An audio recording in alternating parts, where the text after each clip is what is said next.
One of my favorite parts of the trip was going to the Redeemer Church. We got to meet the locals around it, like the barber shops and stuff. It was really cool getting to meet them, knowing that I've never met them before. And one of the best parts was the pastor. He actually was a former, not pastor, but intern in First Dallas. And he really liked the church. He told us a lot of its history and stuff. And we went on a prayer walk around like the area, and we got to see a bunch of sites and stuff. We actually on our way to one of the famous sites. I don't remember what it was about, but we sang to this old couple. They kind of looked like the couple from Up, but we sang to them and it was really cool.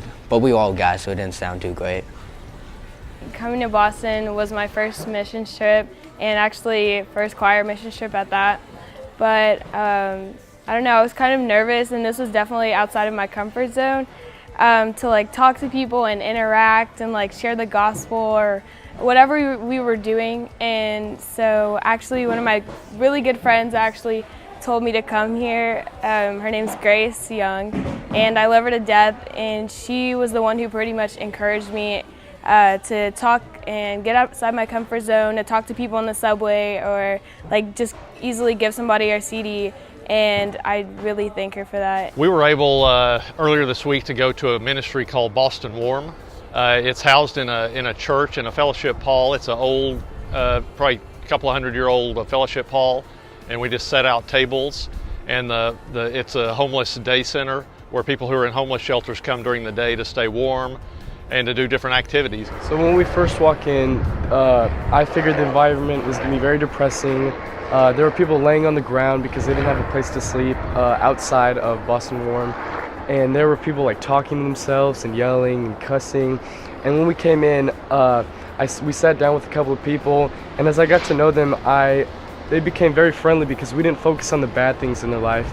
We told them about ourselves, we asked them about them, what they do for fun, what all the good sites in Boston were, and they were really friendly, and we didn't focus on the bad things in their life, and I feel like they really appreciated that. And so we began to share the gospel with them.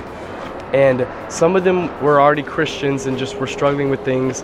And although none of them accepted Christ, we did our job. We planted that seed in their lives. They know about the truth. They know about Jesus. I thought it was amazing that how when on something like this, it brings out the best in people, not just the people going on it, but the people we're talking to and the people we're meeting and evangelizing to. And it's great how we get to share our story and gain confidence and spread the word about Jesus. I saw this guy after the concert, and I walked up to him, and he looked like he was alone and needed someone to talk to him, and so I gave him a CD, and I told him why we were here, and he said he appreciated it, and he told me that he was in a rush somewhere, and he stopped what he was doing to spend time in his day to listen to us. And he told me that he was a part of a youth group in Chinatown, and he usually didn't see some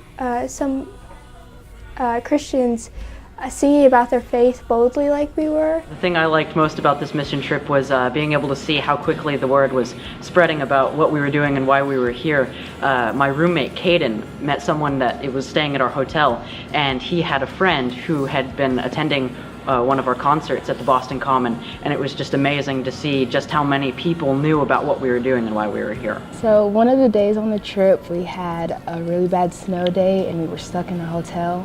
And we used that opportunity as a worship and devotion day. So recently I've been dealing with a death in my family, and it was my first one that I've ever had to experience. And I was really struggling with that.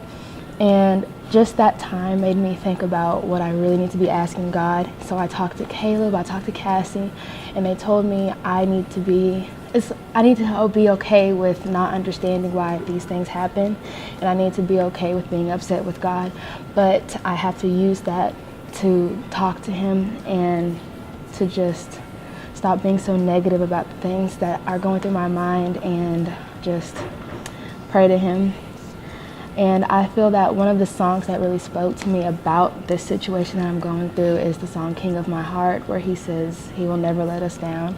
And I just feel like that spoke to me so much, because I'm like, okay, I can get through this. He's not gonna let me down. every time that song comes on, I just cry because I just think of my cousin, and I have to remind myself I'm going to get through it.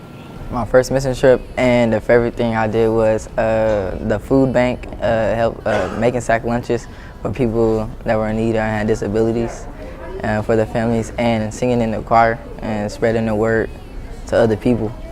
One of my challenges was going up to strangers and trying to tell them about, the CDs or a word or about our choir. Not everybody wants another word, but it's better to further God's kingdom, and just keep trying.